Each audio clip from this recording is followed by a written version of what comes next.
안녕하세요. 변호사 박주원입니다. 오늘도 시청해주셔서 대단히 감사합니다. 오늘 이야기해보려는 주제는 근래 강화된 특정 성범죄 처리 기준에 관한 것입니다. 뉴스 등을 통해서 들어보신 분도 많을 겁니다. 바로 소위 N번방이라고 불리는 성착취 영상물 범죄에 관한 이야기인데요. 성착취 영상물이라고 하면 대략 아시는 분도 있겠지만 간단하게 알아보고 갈까요? 첫 번째, 제작, 촬영 과정에서 성범죄, 폭행, 협박 등 범죄 행위가 있었거나, 두 번째, 실제 아동 청소년이 등장하는 성적 영상물인 경우 성착취 영상물로 정의를 한다고 합니다. 이러한 영상물을 제작, 유포, 소지한 행위를 성착취 영상물 사범으로 유형화하여 강화된 처리 기준을 적용한다고 합니다. 간단하게 얘기해서 성적 영상물을 제작하는 과정에 성범죄나 폭행 등 범죄 행위가 있거나 이러한 범죄 행위가 없다고 하더라도 영상 내에 실제 아동 청소년이 등장하는 성적 영상물을 제작, 유포, 소지한 사람이면 강하게 처벌될 수 있다는 걸로 해석됩니다. 그러면 검찰은 이러한 범죄를 어떻게 처리한다는 말일까요? 크게 영상을 만든 제작사범, 인터넷 등에 업로드하는 유포사범으로 입건된 경우 구속수사가 원칙이라고 합니다. 구속수사와 불구속수사의 차이점에 대해서는 이미 한번 이야기한 적이 있습니다. 해당 영상을 참고해 주시면 도움이 되실 수도 있겠습니다. 그리고 단순히 다운만 받아서 구경을 했다, 그런 소지사범 같은 경우에는 나는 범죄 행위에 가담을 한 것도 아니고 괜찮지 않을까라고 생각을 하실 수도 있는데 꼭 그렇진 않습니다. 단순히 소지한 경우라도 구속수사가 가능하고 초범이라도 벌금 500만원 이상을 구형하겠다고 합니다. 조금 다른 이야기입니다만 기소유예라는 제도를 아시는지 모르겠네요. 범죄를 저지르기는 했는데 전과자를 만드는 것보다는 다시 한 번 더 성실한 삶의 기회를 주기 위해서 검사가 기소를 하지는 않고 용서해 주는 것을 기소유예라고 하는데, 하지만 이런 성착취 영상물 사범은 단순히 소지만 했더라도 이런 기소유예를 할 수 없도록 강화한 겁니다.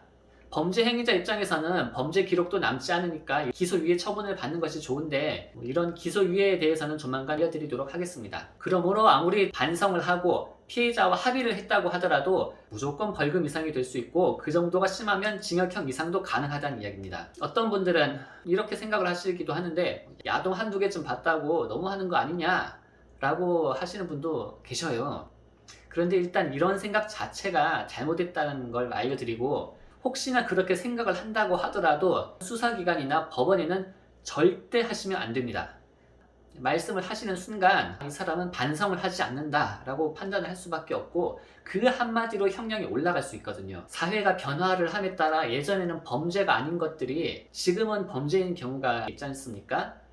이런 성착취 영상물도 이제는 당연히 범죄가 된다는 사실을 인식하셔야겠습니다. 그리고 최근 촬영물, 영상물 관련해서 신설되거나 개정된 법률 두 가지만 알려드리도록 하겠습니다.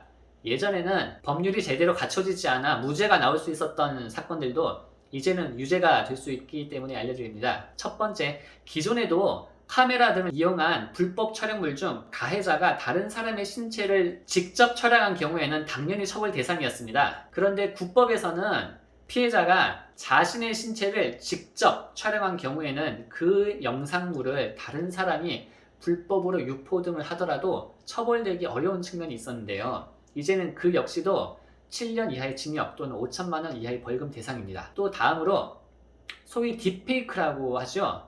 기존의 음란사진, 동영상 등의 다른 사람의 얼굴을 편집, 합성, 가공해서 마치 음란사진을 찍은 것처럼 보이게 하는 경우 이제는 5년 이하 5천만 원 이하의 벌금 대상이 될 수 있도록 작년 6월부터 시행되고 있습니다. 연인 관계로 지내던 사람 중에 좋지 않게 헤어진 경우 상대방에 대한 복수심으로 이런 범죄 행위를 하는 경우가 종종 있었습니다만, 이런 행위는 이제 단순히 치졸한 행위가 아니라 중범죄로 취급되는 행위라는 걸 잊으시면 안 되겠습니다. 오늘은 불법 촬영물, 성착취 영상물 등에 관련된 이야기를 해보았습니다. 경우에 따라 성적인 표현이 담긴 사진, 동영상은 찍는 순간 바로 범죄가 될 수 있음은 물론이고 단순히 갖고만 있더라도 이제는 처벌이 될 수 있는 시대라는 점을 잘 아시고 그러한 일을 겪지 않도록 하셔야겠습니다. 오늘도 시청해 주셔서 대단히 감사합니다.